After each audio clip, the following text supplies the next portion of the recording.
With this lesson, we're going to begin a series of studies in the Old Testament, essentially a survey of the Old Testament, a broad look at it, and we're going to have to, of course, break it down because the Old Testament is filled with so much information. And we begin by looking at an overview of the Old Testament. We know that there are a total of 39 books in the Old Testament, beginning in Genesis chapter 1, verse 1, down to Malachi chapter 4.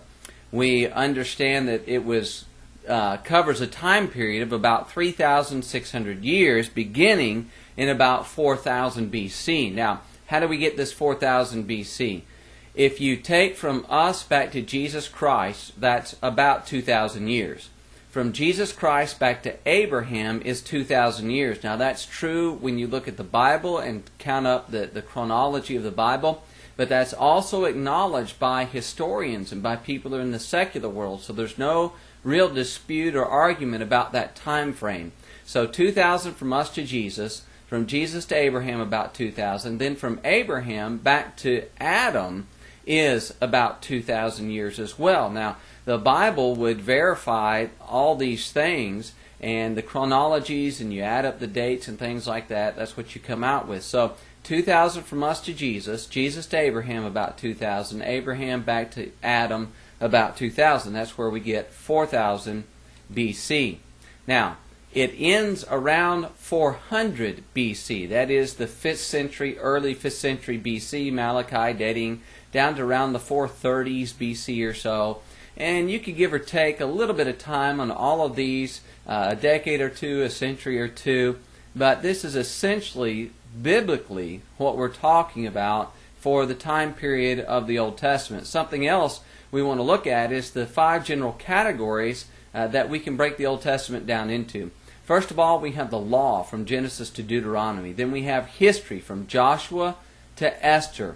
Then we have wisdom from Job to Song of Solomon. We have the major prophets from Isaiah down to Daniel. Then the minor prophets from Hosea down to Malachi. And we want to break these down just a little bit further and explain about them.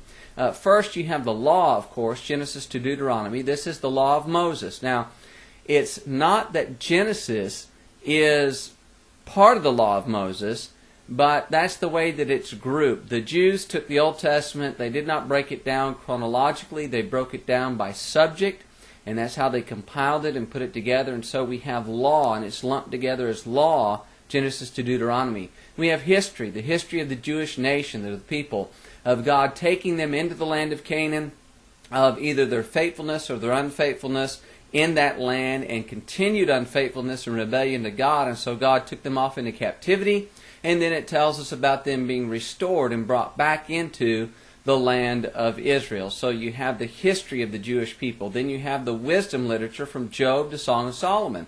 And the wisdom literature essentially deals with practical, everyday questions and problems of life. You have Job covering the idea of why do good people suffer. Well, sometimes we just don't always understand the workings of the world, but understand that we need to trust in God no matter what happens. The devil's trying to attack us to get us to turn our back on God, but if we remain faithful, God will bless us.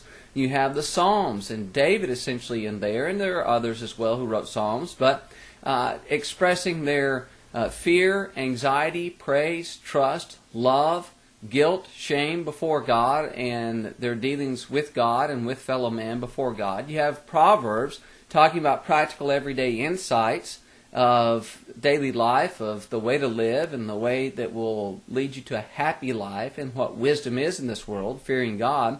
And then the Song of Solomon dealing with the issue of true love. What is true love between a man and a woman? Then finally the major prophets, the minor prophets, and it's not that the Isaiah was greater or a better man than Malachi. It just has to do with the scope and really the volume of their work. But the major and minor prophets have one message in them, and that is to repent. Now, Jesus looked at this just a little bit differently. In Luke 24, verse 44, he broke down the Old Testament into the law, the Psalms, and the prophets. As he's talking to his disciples there and explaining to him about his death, burial, and resurrection, he says that he was to talk to them or reveal to them all things concerning him in the law, the Psalms, and the prophets. Now, one thing else we want to cover, and that is the theme of the Old Testament. Going to be very difficult, so hang on there just 1 second. Here we are, the coming king and kingdom.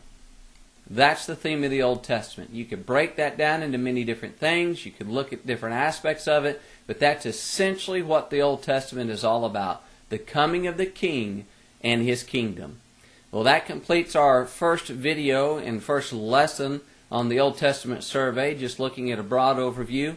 Hope you enjoyed it, and I hope you join us again for more lessons in the Old Testament.